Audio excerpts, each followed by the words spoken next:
রাজনীতিতে একটা কথা আছে, পাবলিকের পালস বুঝতে না পারলে পতন অনিবার্য। আজ আমরা কথা বলবো সিলেটে বিএনপির তথাকথিত মহাসমাবেশ নিয়ে। ঘোষণা ছিল বিশাল, বলা হয়েছিল সিলেট জনসমুদ্রে পরিণত হবে, সব জেলা থেকে লোকবল আনা হয়েছিল, কিন্তু বাস্তবতা কি? আলিয়া মাদ্রাসার মাঠটিও তারা ভরাতে পারেনি। ড্রোন শটগুলো মিথ্যা বলে, মাঠের পেছনের অংশ ছিল ফাঁকা, মানুষের চোখে মুখে ছিল বিরক্তি। কেন মানুষ এলো না?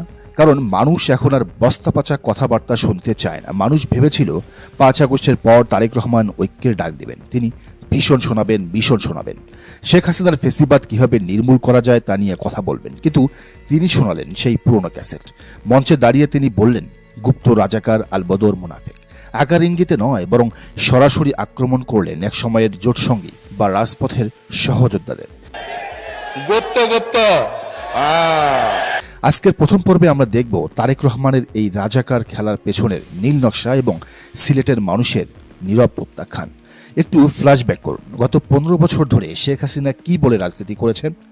ওরা রাজাকার, ওরা আলবদর, ওরা দেশের শত্রু। হাসিনা এই ন্যারেটিভ ব্যবহার করেছেন জাতিকে বিভক্ত করার জন্য। আর আজ ২০২৬ সালে দাঁড়িয়ে ফেসিবাদের পতনের পর তারেক রহমান কি করছেন? তিনি ঠিক হুবহু হাসিনার সেই স্ক্রিপ্টটাই পাঠ করছেন। তারেক রহমান কি ভুলে গেছেন এই রাজাকার ট্যাগ দিয়ে হাসিনা বিএনপিকেও ছাড়েনি?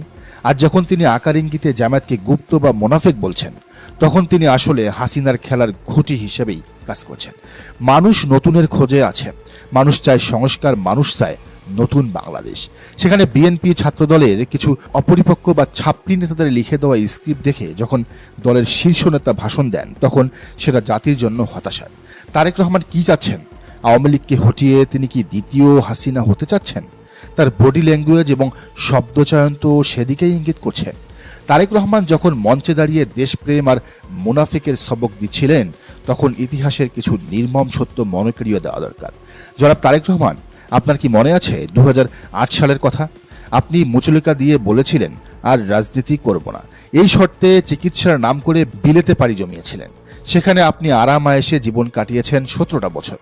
জুম মিটিংয়ে দল চালিয়েছেন, নাম হয়েছে কন্টেন্ট ক্রিয়েটর। আর অন্যদিকে যাদের আপনি আজ খোসা দিচ্ছেন, সেই জামায়াতের শীর্ষ নেতারা মতিউর রহমান নিজামী, আলী হাসান মুজাহিদ, কামারুজ্জামান কাদের মোল্লা, তারা কি পালিয়েছিলেন? না, হাসিনার দড়িতে ঝুলে তারা জীবন দিয়েছেন, কিন্তু মুচলিকা দেননি। তারা চাইলে আপনার মতো দেশ ছাড়তে পারতেন, তারা বিদেশেই ছিলেন, কিন্তু তারা এই মাটি কামড়ে পড়েছিলেন বিদেশ থেকে বাংলাদেশে এসে। আজ সেই শহীদদের উত্তরসূরিদের মোনাফেক বলাটা কি শোভা পায়? এটা কি অকৃতজ্ঞতা নয়?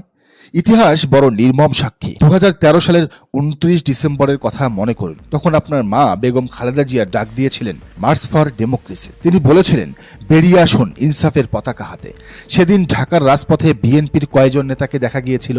বিএনপির বাঘা বাঘা নেতারা তখন ফোন বন্ধ করে আত্মগোপনে। আপনার মাকে সেদিন ট্রাক দিয়ে আটকে রাখা হয়েছিল। কিন্তু সেদিন কারা জীবন দিয়েছিল? সেদিন মালিবাগ, মৌচাক আর পল্টনে বুক পেতে গুলি খেয়েছিল ইসলামী ছাত্র শিবিরের নেতাকর্মীরা। আপনি তাদের আজকে গুপ্ত বলেন, সুপ্ত বলেন। মনসুর সহ অসংখ্য শিবির কর্মী সেদিন শহীদ হয়েছিলেন শুধুমাত্র জোটের নেত্রী খালেদা জিয়ার ডাকে। আর ৫ আগস্ট, ২৪ জুলাই বিপ্লব, আপনারা তখনও দোদুল্যমান। আর জামায়াত শিবির তখন ফ্রন্ট লাইনে। জামায়াত আমির ডাক্তার শফিকুর রহমান নিজে জেল খেটেছেন, রিমান্ডে অমানসিক নির্যাতন সহ্য করেছেন। তিনি যখন রিমান্ডে ছিলেন, আপনি তখন কোথায় ছিলেন? লন্ডনে। কার ত্যাগের ওজন বেশি বলেন তো? যে রিমান্ডে ঢুকছে সে, নাকি যে ভিডিও কনফারেন্সে ভাষণ দিচ্ছে সে? এ পর্যায়ে একটা কথাই বলার আছে, বিপক্ষে বলার কিছু না পেয়ে রাজাকার খেলাটা শেখ হাসিনার কপিরাইট খেলা। তারেক রহমান যদি সেই খেলা খেলতে চান, তবে তার পরিণতিও হাসিনার মতোই হতে পারে, জনবিচ্ছিন্নতা। সিলেটের মানুষ ধর্মপ্রাণ, তারা সচেতন, তারা বুঝে ফেলেছে বিএনপি এখন আর ঐক্যের দল নেই, তারা বিভেদ সৃষ্টি করতে চায়। তারেক রহমান নিজে সেই বিভেদের উস্কানিদাতা, তাই তারা মহাসমাবেশে আসেননি। মাঠ ভরাতে না পারাটা তারেক রহমানের এই নোংরার রাজনীতির প্রতি সিলেটের মানুষের চপেটাঘাত। রাজনীতিতে ব্যক্তিত্ব বা পার্সোনালিটি অনেক বড় ফ্যাক্টর। গত পর্বে আমরা দেখেছিলাম সিলেটে তারেক রহমানের সেই পুরনো রাজাকার আলবদর ক্যাসেট। আর এখন আমরা দেখব মুদ্রার উল্টোপিঠ। ঢাকা 15 আসনের সমাবেশে জামায়াত আমির ডাক্তার শফিকুর রহমান যা করলেন তা বাংলাদেশের রাজনীতির ইতিহাসে পলিটিক্যাল ম্যাচিউরিটি বা রাজনৈতিক পরিপক্কতার এক অনন্য উদাহরণ হয়ে থাকবে। তিনি শুরুই করলেন ঐক্যের ডাক দিয়ে, কোনো গালিগালাজ নেই, কোনো পুরনো কাসন্দি ঘাটা নেই। তিনি বললেন ফেসিবাদের বিরুদ্ধে সবার লড়াইয়ের কথা। তিনি বললেন অতীতের নোংরা ফেসিবাদীর রাজনীতি যেন আর ফিরে না আসে, আওয়ামী লীগ যেন আর ফিরে না আসে। ফেসিবাদ এখন যদি নতুন কোনো জামা পরে আমাদের সামনে আসে, 5 আগস্ট যে পরিণতি হয়েছিল সেই নতুন জামা পরা ফেসিবাদের একই পরিণতি। তারেক রহমান যখন বিভেদের দেয়াল তুলছেন, ডাক্তার শফিকুর রহমান তখন সেই দেয়াল ভেঙে ঐক্যের সেতু করেছে। এ পর্বে আমরা দেখব জনগণ এই দুই রহমানের তুলনা কিভাবে দেখছেন। তারেক রহমান জামায়াতকে রাজাকার আলবদর বলে গালি দিয়েছেন, তিনি গুপ্ত বলেছেন, তিনি হাসিনা সুলভ বয়ান দিয়েছেন। এর বিপরীতে ডাক্তার শফিকুর রহমান কি করতে পারতেন? তিনিও বলতে পারতেন খাম্বা তারেক, 10% বা হাওয়া ভবনের দুর্নীতিবাজ। আওয়ামী লীগ তো এই বয়ানগুলো গত 15 বছর প্রতিষ্ঠিত করেছে। জামায়াত আমির চাইলে সহজেই এই শব্দগুলো ব্যবহার করে হাততালি পেতে পারতেন, কিন্তু তিনি তা করেননি। কেন? কারণ তিনি চান না আওয়ামী লীগের নোংরা বয়ান তার রাজনৈতিক প্রতিপক্ষের উপর চাপাতে। তিনি জানেন হাসিনা সবাইকে চোর আর রাজাকার বানিয়ে দেশটাকে জাহান্নাম বানিয়েছিল। জামাত সেই একই পথে হাঁটতে চায় না। শফিকুর রহমান প্রমাণ করলেন প্রতিপক্ষকে ঘায়েল করতে নোংরা হতে হয় না, শুধু সত্যটা বলতে হয়।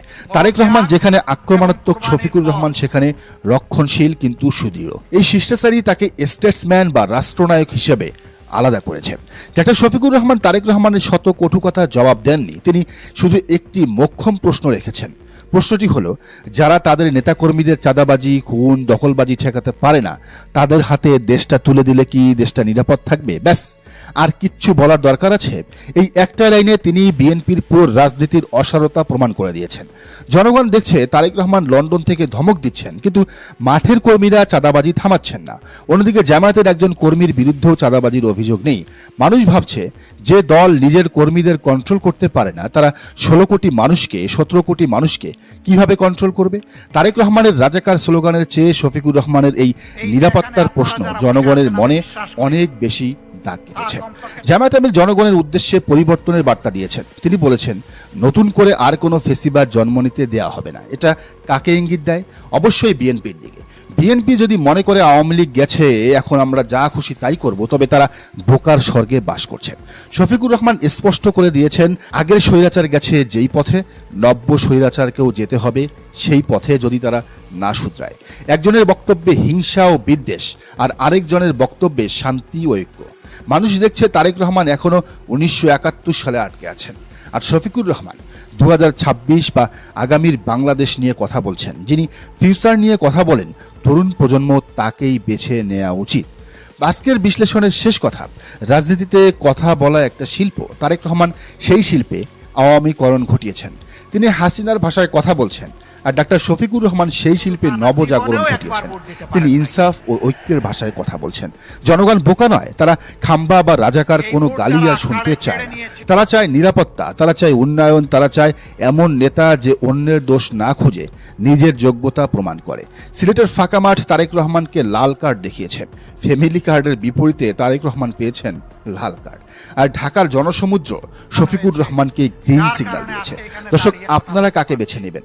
যে আপনাকে অতীত নিয়ে খোঁচা দেয় তাকে, নাকি যে আপনাকে নিরাপদ ভবিষ্যতের স্বপ্ন দেখায় তাকে? সিদ্ধান্ত আপনার হাতে। 12 ফেব্রুয়ারি ব্যালটে প্রমাণ হবে হিংসা হারবে, ঐক্য জিতবে। দর্শক, আপনার কি মনে হয় জানেন মন্তব্যের ঘরে।